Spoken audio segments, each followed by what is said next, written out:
For 4 years, Max Verstappen wasn't just a driver at Red Bull. He was the whole foundation. 4 straight titles. A dynasty that looked untouchable. Now, in 2026, that foundation is cracking. Not a crash. Not a scandal. A single clause buried in his contract, one almost nobody knew existed, has quietly gone active. And here's the part nobody's talking about yet. The team that couldn't finish a race back in March may now be holding the strongest card in Formula One. If you've been with this channel through this season, you already know how fast this paddock's mood can flip. It's about to flip again. 2 years ago, Verstappen finishing outside the top 3 would have sounded ridiculous. Today, he's 7th. That number may have just rewritten his future. Here's how it happened. Between 2021 and 2024, Verstappen won 4 straight drivers' championships, turning Red Bull into the most feared operation on the grid. That version of the team doesn't exist anymore. Formula One entered a new regulation era for 2026, and Red Bull's execution of the transition has been rocky. Verstappen has openly criticized the new generation cars, calling them not fun to drive, and even floated the idea of stepping away from the sport after a difficult weekend in Suzuka. The decline didn't happen overnight, and that's what makes it significant.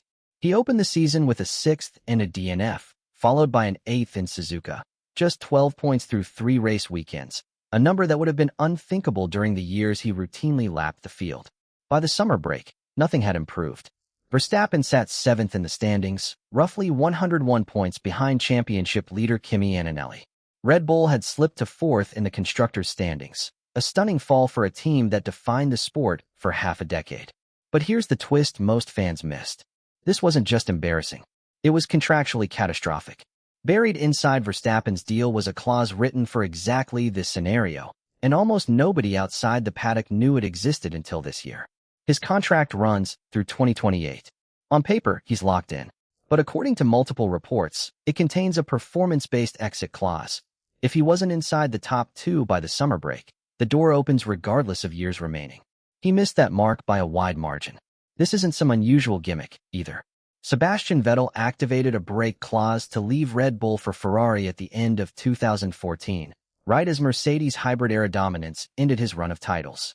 Lewis Hamilton later triggered a similar clause to leave Mercedes for Ferrari. Fernando Alonso has walked away from contracts early more than once, at teams including McLaren, when the car stopped delivering. Verstappen's clause is the same mechanism the sport's biggest names have used before, at the exact moment their team stopped being good enough for them. For years, Red Bull held the leverage. Now, for the first time in the Verstappen era, it's shifted entirely into his hands. Naturally, Red Bull isn't sitting still. According to Bild, the team is reportedly in active talks to offer Verstappen a new contract through 2029, with a significant raise on top of his existing €65 million salary, aimed squarely at eliminating the exit clause. What's telling is what Verstappen has reportedly done in response. Nothing. Sources say he's in no rush to sign, despite the money on the table. His manager, Raymond Vermeulen, has acknowledged the clause is real for the first time, insisting the team has never activated one before, framing it as loyalty under pressure. Verstappen hasn't offered the same reassurance. Asked directly if he could commit beyond this season, his reply was blunt. There's nothing to say. Behind the scenes, he reportedly met with Red Bull's senior leadership, co-owners Mark Mateschitz and Kalerm Uvidhia, and CEO Oliver Mintzlaff, before the Spanish Grand Prix. They sought reassurance that he'd remain committed beyond this season. He reportedly refused to give it, and has reportedly turned down an offer to simply buy out his own clause outright, which would have ended the speculation instantly. In a sport where every word from a driver is parsed for meaning, that silence has said more than a denial ever could. So where could he go? Ferrari is fully committed following Hamilton's resurgence this season, closing that path off. Williams, Alpine, and Cadillac don't have the competitive infrastructure for a 4-time champion still chasing titles. That leaves 3 names genuinely worth taking seriously. Start with Mercedes. For most of the year, the obvious answer. They lead both championships with arguably the strongest car since 2014, and Toto Wolff has long been linked to Verstappen, reportedly having missed out on him once before during the Rosberg and Hamilton years. As recently as last year, he reportedly courted Verstappen directly, leaving his own drivers waiting on new terms while the door stayed open for a bigger name. For a while, it genuinely looked like the dominant team was making room for the sport's biggest star. Then the door quietly closed. George Russell's option year was exercised through 2027, and Kimi Antonelli, the rookie currently leading the championship, is signed through 2029. Wolff has publicly shut it down. Absolutely no reason to consider a change, adding he says this with utmost respect for Max. What's worth sitting with is how unusual this all is. Verstappen hasn't lost his edge. He's still widely regarded as the most complete driver on the grid, still capable of finding performance no one else could in the same car. The issue was never him. It's that Red Bull built its advantage around one set of regulations, and when those changed for 2026, the advantage didn't carry over. This isn't a story about a champion declining.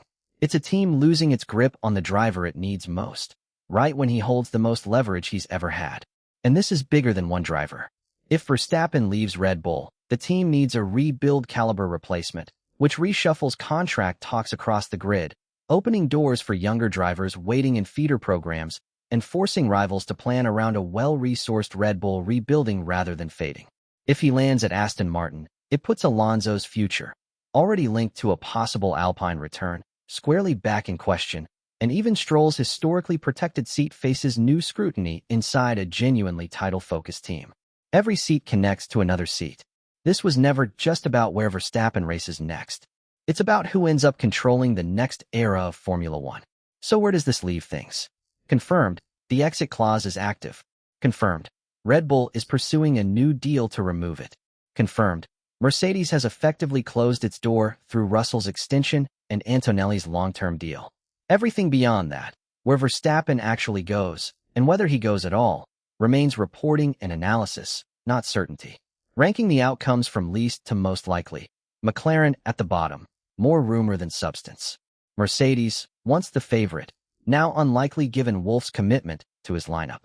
Red Bull retention in the middle. The offer is real, but Verstappen's hesitation says he isn't ready to close the door.